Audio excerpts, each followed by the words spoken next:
Good morning, everybody. It's Valerie here. Just trying to get my angle right.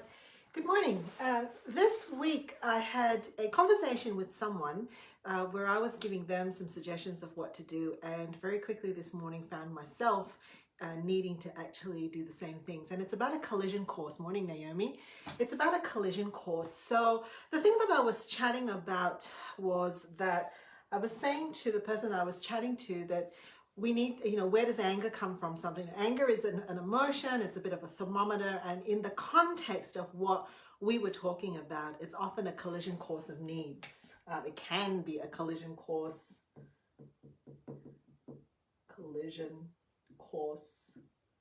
of needs. Right? Competing demands. Basically going through, I don't even know if that's the right spelling for collision. So I'm just going to erase that because I need to do that today.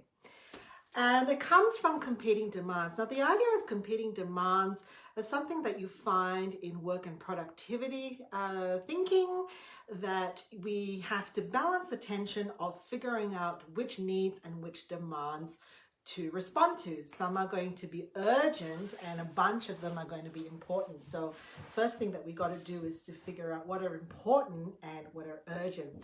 I would suggest that under important, it's not just about getting things done. It's also attending to our emotional state. And today I was attending to my emotional state, and one of my default emotions is anger. That for me is an externalizing emotion, anger, that often is just masking some other things that I'm probably experiencing. And what I had said in my conversation is when you actually start to detect these levels of anger, and for me today, it was actually quite subtle. I was actually feeling fantastic in the morning. And I think we had a Zoom session, and as I started to talk about the day and the week ahead of me, I started to get angry. I was agitated. I couldn't stay in the Zoom meeting. I actually had to remove myself. I went to the toilet, but I needed a break from it because I was actually noticing escalating needs. And what I had said in this conversation before is if you know that your anger is closely tied to competing demands, and very often because you're experiencing competing needs, it's not the time to analyze it, it's the time to diffuse the anger and to make a plan for the day so that the anger doesn't escalate.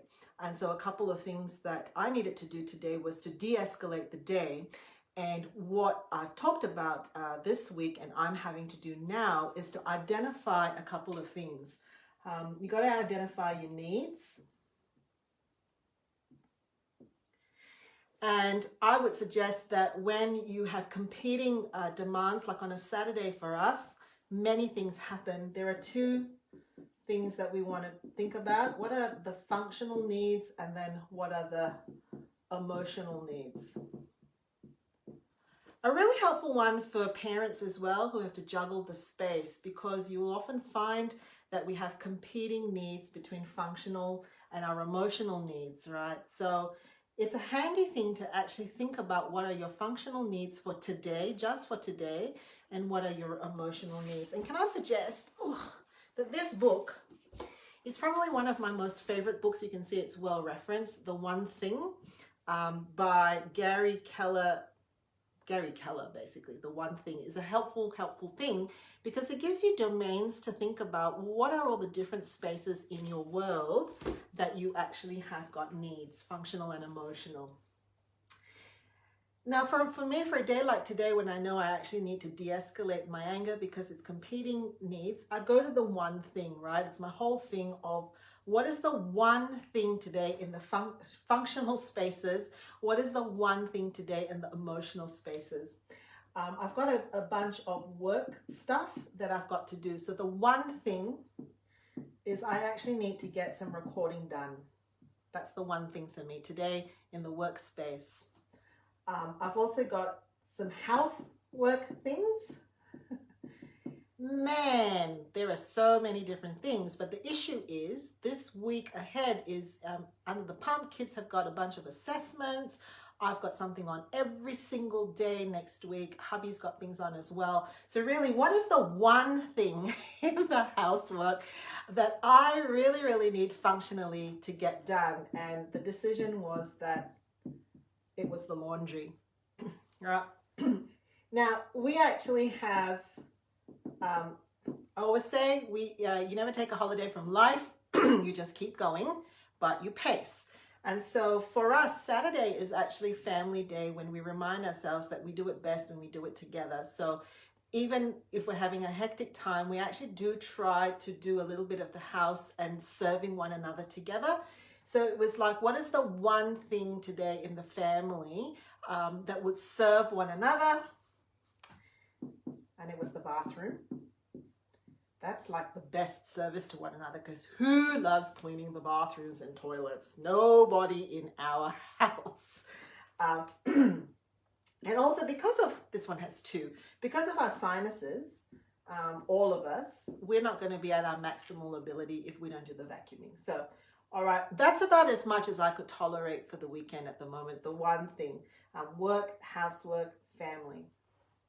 Now, what are my emotional needs today? You know, and it's worth also asking the rest of the people in your house, what's the one thing? Because I'm trying to de-escalate anger, and I'm trying to figure out what is the one thing. And you know, the one thing for me at this moment, I have realized that I have come to the end of my ISO flexibility. I'm getting cabin fever. I'm just annoyed. I'm walking around the house now and I'm seeing everything that needs to be fixed, every inefficiency, every inconsistency. And that's because I've just been at home too long. And the one need I have today is to actually just get out. I tried to go for a run last night and it was raining, it was really annoying. And I think all of that is kind of spilling on. So the one thing. Now, if you're doing this as a family, you can also then ask each of them, you know, what is the one thing? So what did I do after the sense that I was getting angry and agitated after our morning meeting? Was I decided that I needed to have a conversation with my family to check in with them.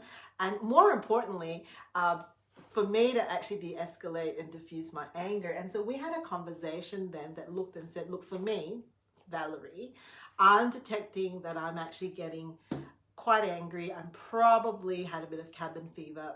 The one thing I need to do today is to actually get out. There's a bunch of stuff that needs to get out, which comes to my sad acronym.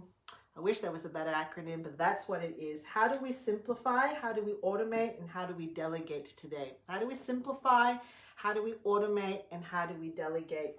Well, I decided that we were going to delegate the vacuuming today to our little robot vacuum. It doesn't do as good a job as a human being vacuuming. However, if you use it twice a day and you charge it in between morning and afternoon Saturday, and then tomorrow we set it loose again morning and afternoon, it will do a good enough job for the vacuuming today. So we are delegating the vacuuming.